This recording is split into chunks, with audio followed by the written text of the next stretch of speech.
So I've sent you a piece called Passepied by Handel, okay, and I'll just go through the first half of the music today and then do a second video next week for the second half of this. There's two sections here that are actually identical, so you've got six bars, and then it's just repeated again. As usual, I would suggest that you learn it hand separately. So I'm going to go through the right hand first. We're in C major, so there are no sharps or flats anywhere, no accidentals either.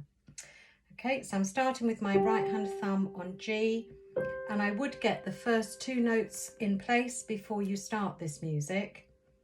At the end of the little phrase marks, there are short notes with a break between, so listen out for that. And you will find that there is a bit of a trill or an ornament at the end of the first line and the end of the second line the same. So I'll go through that separately. But I'll count in because we're also not starting on the first beat of the bar, but on the third beat. So it's important to count in. 1, 2, 3, 1, 2, 3. So staccato and break. Again, staccato and break. Okay, so that took you up to the minim in bar 6. So a couple of things to note here. The fingering, you start with the second finger on C, but further along it then has to move to D, just next door. So from here, watch this end fingering here. 4 slips in to the E, and then the 2 goes back to C, so you're back to where you started. So yes, the second finger moves twice. So just listen to that opening again, and again listen for the staccato at the end of each phrase. 1, 2, 3, 1.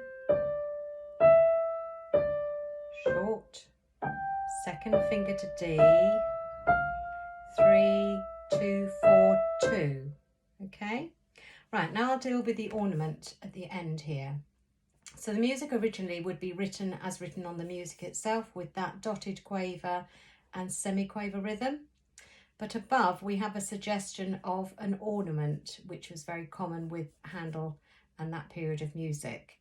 So instead of playing what's in the bar, we're going to follow what's above the bar there, okay? It's semiquavers, which are quarter notes, and there are 4 to each crotchet count.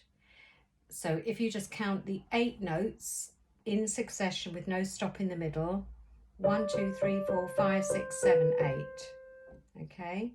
If you're starting at the speed that I'm starting, or even a bit slower,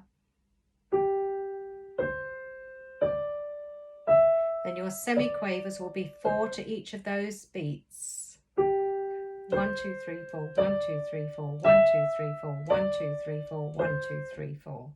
So that means the semiquavers here will be 1, 2, 3, 4, 5, 6, 7, 8. All right. Or if you find the 8 too much, 1, 2, 3, 4, 1, 2, 3, 4. Whichever is fine, as long as they keep moving all the time. So if I take it just at the beginning of the bar, these are quavers. So don't play them all the same speed. The quavers must be, of course, slower than the semiquaver. So if I divide those into semiquavers, each quaver is equivalent to 2 semiquavers. So it would be da da da da da da da da da da da da da. So I've slowed it down a bit more.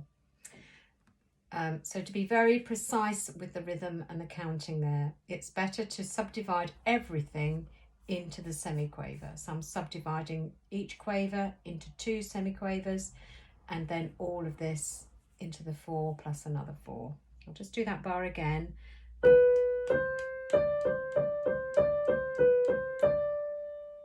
Or 1 and 2 and 3 and 1. Okay, so work at that.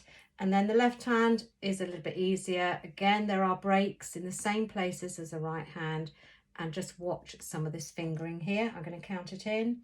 1, 2, 3, 1.